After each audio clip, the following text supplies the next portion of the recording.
안녕하십니까. 유재풍 변호사입니다. 유재풍 변호사의 법률 이야기 두 번째 시간 시작하겠습니다. 날씨가 매우 변덕스럽죠. 몇 년 만에 폭설이 내린 게 며칠 전인데 날씨가 또 갑자기 더워지고 비가 내립니다. 그래서 또 며칠 후에는 또 추워질 거라고 합니다. 이렇게 변덕스러운 날씨에 여러분 몸 조심하시고 특히 감기 조심하시기 바랍니다. 가뜩이나 코로나 바이러스로 인해서 많은 이들이 움츠러들고 있는데 건강마저 해친다면 정말 어찌할 수가 없을 것 같습니다. 오늘 저희가 부동산 거래에 주의할 점에 관해서 좀 말씀드리고요. 제가 최근에 다뤘던 이혼 사건에 대해서 여러분과 함께 나누기를 원합니다.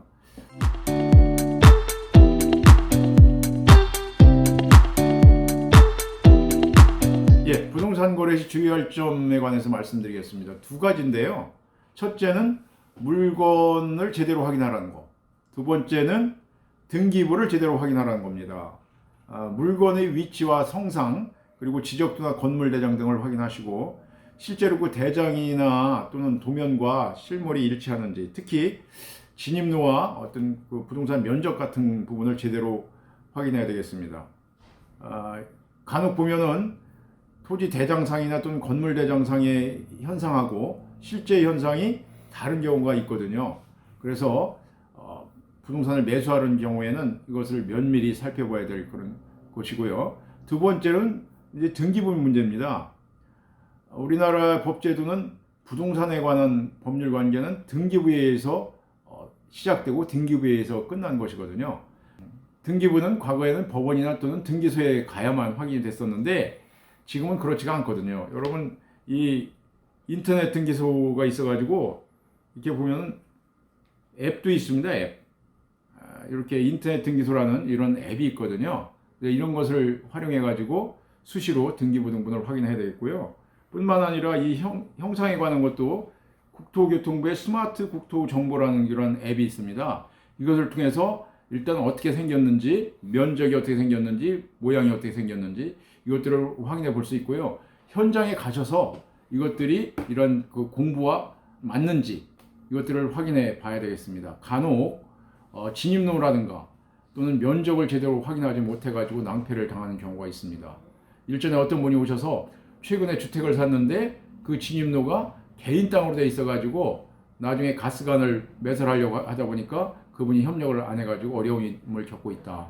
이런 것을 호소한 것을 본 적이 있습니다만 그때 그분은 중개사가 잘못 알려줬다, 제대로 안 알려줬다 이런 얘기를 하지만 본인이 정작 그것들을 확인해 봐야 될 주의 의무가 있거든요.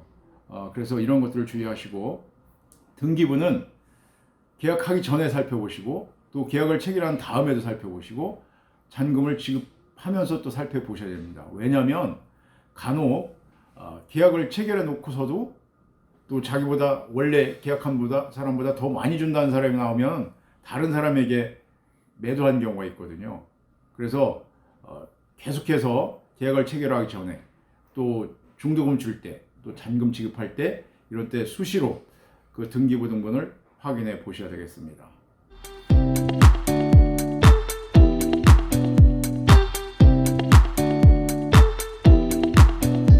최근에 제가 다룬 사건 중에 18년 동안 가족을 내팽개치고 나가서 다른 여자와 살던 남편을 상대로 한 이혼 청구 사건이 있었습니다.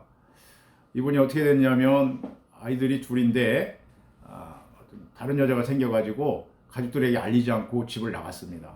그래서 그 부인이 그 수소문 해봐도 어디가 사는지 알 수가 없어가지고 18년 동안이나 서로 떨어져 살았던 것입니다. 최근에 그 남편이 저 먼 강원도에 가서 다른 여자와 살고 있는 것을 확인했습니다. 그래서 이혼을 청구했던 것인데요.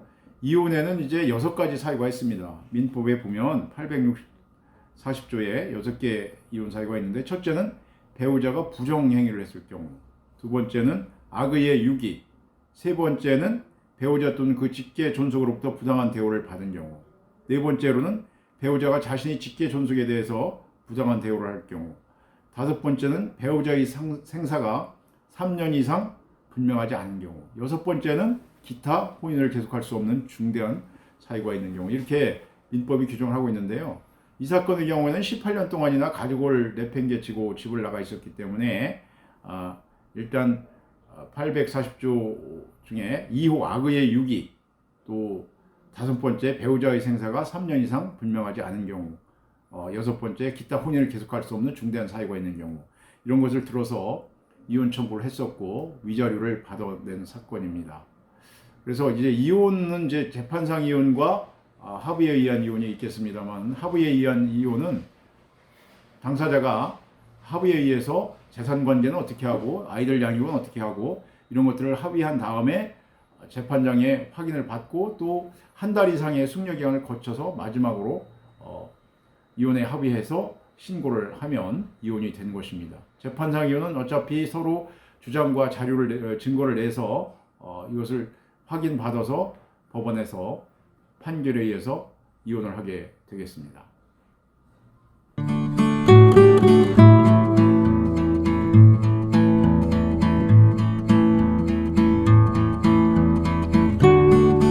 변호사 개업한 지가 24년이 지났습니다. 그런데 97년에 개업을 했는데 한수산 선생이 쓴 에세이 이 세상의 모든 아침이라는 책이 있었습니다. 그 책을 읽다가 자클린 디프레라는 그 첼리스트, 영국의 첼리스트에 관한 그러한 내용이 있었어요. 그러면서 그분이 이제 다발성 경화증이라는 걸로 해서 이제 세상을 일찍 떠난 분인데, 그분에 관한 그런 내용을 읽고 굉장히 감동이 됐습니다. 그래서 이름도 특이하고요. 이제 일대계 영국인이었는데 바렌보임이라고 여러분 잘 아시는 이제 피아니스트 겸 지휘자, 그러니까 결혼도 했었고, 그런데 그 중증에 이르자 이제 바렌보임이 다른 여자랑 또 결혼을 했거든요. 그러면서 결국은 이른 나이에 세상을 떠난 분인데 그 기사를 읽고 감동이 됐습니다. 그래서 당시에 소리목이라는 그 청주의 이제 중앙공원 옆에 음반 가게가 있었는데 거기에 가서 그 자클린 디프레의 첼로 CD를 몇 장 구입해서 듣게 된 것을 계기로 해가지고 지난 20여 년 동안 꾸준히 음악을 많이 들어왔습니다. 아니, 음악은 겉멋이라는데 그게 무슨 뜻이에요? 사실 제가 몇 년 전에 신문에 글 쓴 적도 있습니다. 겉멋, 겉멋과 속사람이라는 제목으로 이제 글을 썼는데 그 중에 일부가 이제 음악 감상에 관한 것이었습니다. 시쳇말로 좀 있어 보인다고 하는 거 아니겠습니까? 뭐 요즘 이제 트로트이 우리나라에서 유행이긴 한데 저는 트로트이 저한테는 별로 안 맞는 것 같아요. 제 아내는 뭐 저녁 늦게까지 TV에서 그 프로그램을 보고 합니다만 저는 거의 안 보는데, 클래식은 정말 말 그대로 클래식. 어느 시대에 누가 들어도 좋은 음악이 클래식 아니겠습니까? 그런데 파퓰러 뮤직은 유행가라고 해서 한때 흘러가면 그만이지만 클래식 음악은 이제 17세기 이후에 지금까지 21세기 이르기까지 많은 사람들이 애호하고 또 들어도 새롭고 많은 감동을 주기 때문에 그 나름대로의 묘미가 있는 것 같습니다. 가장 많이 들었던 그 클래식 음악하면 어떤 곡이 있습니까? 곡을 소개해 준다면? 제가 뭐 건방지게 말한다면 말러 교향곡인데요. 말러 교향곡이 1번부터 9번까지 있는데 일반적으로 후기 낭만파의 음악가라고 하지만 제 느낌이란 거의 교향곡이 거의 완성자라는 그런 생각이 들 정도로 말러 음악은 난해하면서도 또 들으면 들을수록 묘미가 있는 것 같습니다. 그래서 오늘 아침에도 집에서 말러 교향곡 2번을 듣고 왔습니다만은 굉장히 길고 또 방대한 그런 오케스트라가 동원이 되긴 하지만 정말 깊이가 있고 생각을 많이 하게 되고 느낌이 많아진 그런 음악인 것 같습니다.